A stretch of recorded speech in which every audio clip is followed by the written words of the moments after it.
Now, after the NOD, when the taxpayer at saka yung BIR, hindi sila nagsisettle, so ipo-forward yun sa region level yung kaso.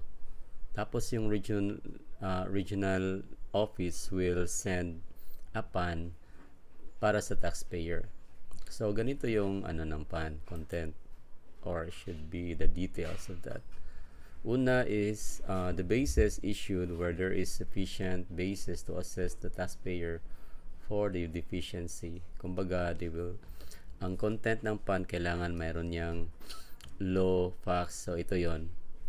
So, first is show in detail the facts, law, rules, and jurisprudence.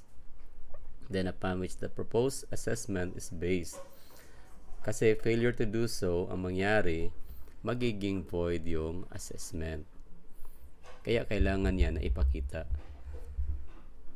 Taxpayer's remedy. Sa taxpayer's remedy naman, kailangan niya mag-reply within 15 days kung mayroon siyang reason or ipakita ng mga facts at saka yung batas na pwede niyang pang-counter dito sa batas na ipinakita ng BIR. Kailangan niya mag-reply within 15 days. Kung hindi siya mag-reply within 15 days, that is equivalent na hindi siya nagpayag doon sa PAN na sinabi ng na sinend ng BIR. So mangyari after that, so sinabi dito na failure to reply results being considered as default leading directly to the issuance. So mag-issue sila ng PAN ngayon.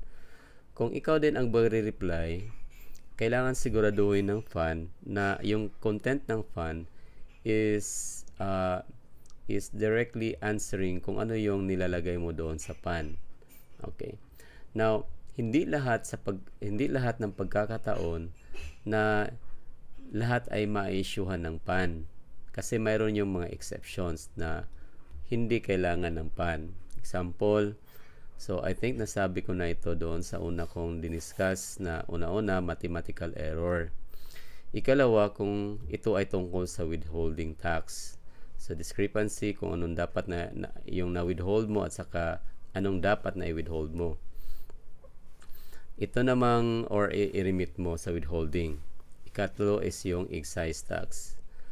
Kung ma-involve yung tatlo dito, ibig sabihin yan ay hindi ka pwedeng dadaan doon sa PAN. Kumbaga yung BIR ay pwede siyang mag-skip ng PAN at saka mag-issue agad ng final assessment notice. Okay? Regarding dito sa mga items na to. Okay, ito yung importante na kaso regarding sa PAN na this is emphasizing na hindi mo pwedeng i-skip yung PAN. Kung ikaw yung BIR examiner, kung i-skip mo yung PAN, yung anong tawag dito, yung assessment mo maging valid. At saka, kailangan kung sino man yung naka-indicate na may examiners doon sa LOA, kailangan na ganun din yung mga examiners na na-involve doon sa assessment doon sa PAN. So, ganito yan. So, ito yung sinabi dito. CTA decision, CIR versus EDS Manufacturing. So, ito ay nandun pa sa level ng CTA.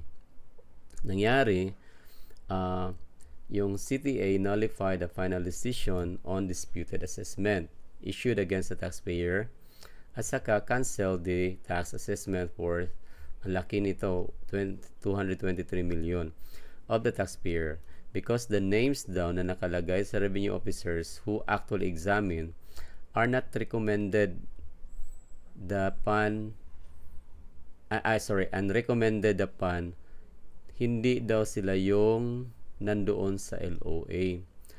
So yun ang pinaka kumbaga iba ang nag-audit, iba yung inauthorize doon sa LOA. By the way, this is concentrating kumbaga sa dalawa. So, ito yung defect na nangyari. Hindi ko ma-remember. Mayroon din itong case regarding din sa PAN na hindi siya kailangan i-skip. Yun ay ang Supreme Court decision yun. So, nalimutan kong ilagay dito.